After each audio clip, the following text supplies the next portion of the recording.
चालीसे का चौथा रविवार। आज का पहला पाठ कहता है, ईश्वर का दृष्टिकोण मनुष्य के दृष्टिकोण से भिन्न है। मनुष्य बाहरी रंग रूप देखता है, परंतु ईश्वर आंतरिक रंग रूप देखते हैं। ईश्वर सामुएल को शाऊल को छोड़कर दाऊद को इस्राएल का राजा अभिषिक्त करने भेजते हैं।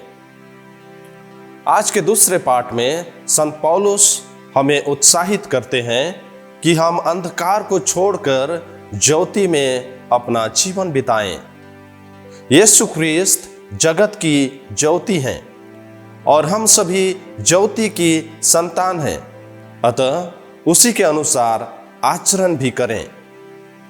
और आज के सुसमाचार में हम देखते हैं यीशु ख्रीस्त एक जन्म से अंधे व्यक्ति को आंखों की रोशनी प्रदान करते हैं।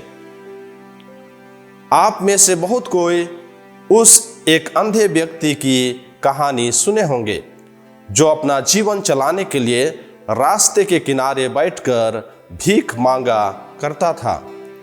वह अपने सामने एक साइन बोर्ड रखा था जिस पर लिखा था, मैं अंधा हूं, मुझे कुछ दे दो। पर बहुत कम ही लोग उस बेचारे पर तरस खाकर कुछ देते थे। किसी दिन एक अजनबी उसी रास्ते से गुजर रहा था और उस अंधे के बोर्ड पर कुछ लिखकर चला गया। इसके बाद जो कोई भी उस रास्ते से गुजरे, उस बोर्ड को देखकर हर कोई अपनी जेब से कुछ ना कुछ निकालकर उस अंधे व्यक्ति को देने लगे। अंधा व्यक्ति अचंभित हो जाता है, आज लोगों में इतनी दया, इतनी बदलाहट कहां से आई? पर शायद उस नबी के दो शब्द जो उसने उस बोर्ड पर लिखे थे, लोगों में इतनी बदलाहट लाई। और वे शब्द थे, आज कितना सुंदर दिन है, पर मैं उसे देख नहीं सकता। जब लोग इसे पढ़ने लगे तो उन्हें उनकी आंखों की रोशनी के बारे में याद आई, जो आज वह अंधा व्यक्ति खो चुका था। लोगों में जीवन को देखने का नजरिया जो है, उसमें बदलाहट आई, क्योंकि वे आज देख सकते हैं, वे अंधे नहीं हैं। ख्रिस्त में प्यारे भाइयों और बहनों, आज के तीनों पाठ हमें अंधकार से मुंह मोड़कर रोशनी की ओर नजर उठाने की बात कहते हैं। हमें सलाह देते हैं कि हम अपने जीवन का नजरिया बदलें और उन आंखों से अपने को एवं दूसरों को देखें जिस आंखों से स्वयं ईश्वर हमें देखते हैं। सामुएल शाऊल के कारण दुखित था, शोक माना रहा था, क्योंकि ईश्वर की आज्ञा नहीं मानने के कारण ईश्वर उसे इस्राएल का राजा नियुक्त नहीं करता है। पर ईश्वर सामुएल से कहते हैं, उठो, सिंह में तेल लेकर यरूशलेम जाओ, जहां मैंने यिशै के एक पुत्र को राजा चुना है। ईश्वर कहते हैं, तुम कब तक अंधकार में रोते फिरोगे, शोकित रहोगे? देखो, मैंने तुम्हारे लिए रोशनी की व्यवस्था की है। मेरी नजर से देखो, मैं तुम्हें जिसे दिखाऊंगा वही इस्राएल का राजा है, उसे अभिषिक्त करना।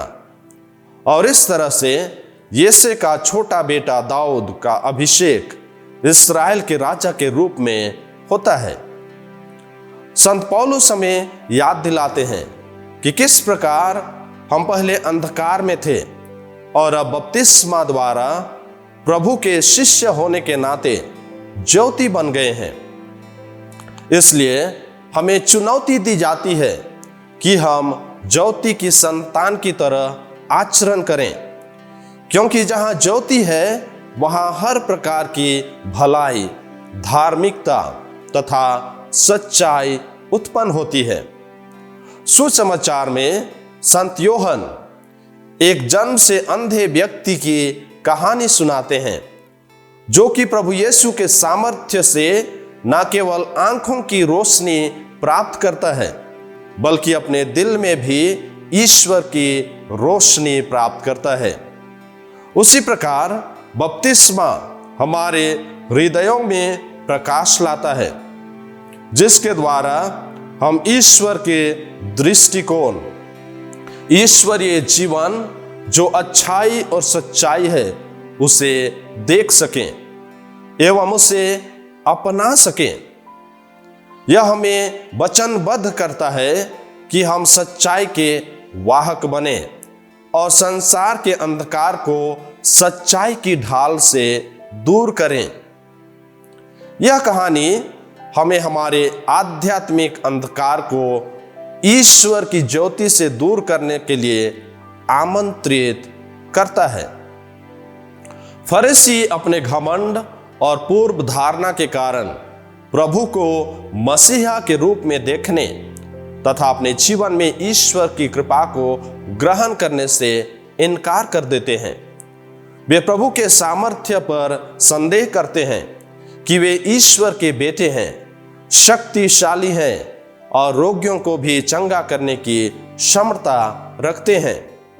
इस कहानी में यीशु उस अंधे व्यक्ति को न केवल आंखों की रोशनी देते हैं, बल्कि उससे बढ़कर उसके विश्वास को एक नई मोड़ देते हैं। शुरू में वह अंधा व्यक्ति प्रभु को एक साधारण आदमी जिनका नाम यीशु है कहकर जानता था, परंतु बाद में जब आंखों की रोशनी लौटती है, उसके हृदय में ईश्वर ज्योति जलाते हैं, तो वही अंधा व्यक्ति यीशु को नबी के रूप में, फिर उन्हें ईश्वर की ओर से आया मनुष्य के रूप में विश्वास करता है। यह कहानी सिर्फ उस अंधे व्यक्ति के चंगा हो जाने के बारे या तो फरीसियों के द्वारा प्रभु के सामर्थ्य का तिरस्कार करने के बारे में नहीं है। यह कहानी आप और मेरे उन क्षणों की है जब हम अपने स्वार्थ, एक दूसरे के प्रति ईर्ष्या, घमंड एवं अपनी कमजोरी और लालसा के द्वारा आध्यात्मिक रूप से अंधे हो जाते हैं और ईश्वर के प्रेम, दया, सच्चाई और ईमानदारी को देख नहीं पाते हैं। इसलिए अंधापन सिर्फ आंखों की बीमारी नहीं है, बल्कि हमारी सोच, हमारे विचार और हमारे दिल दिमाग की भी है। कई बार हम आंख रहते हुए भी सच्चाई को देखने या उसे प्रकट करने से कतराते हैं। समाज की बुराई को देखकर उसके विरोध आवाज उठाने से डरते हैं। आज हम अगर दुनिया को देखें तो ताज्जुब सा लगता है। एक तरफ एक विज्ञान के द्वारा इतनी प्रगति हो रही है कि टेलीस्कोप के माध्यम से हम लाखों मील दूर में अवस्थित सितारों की समीक्षा कर सकते हैं। माइक्रोस्कोप के द्वारा छोटी से छोटी चीजों को अपनी आंखों से देख सकते हैं।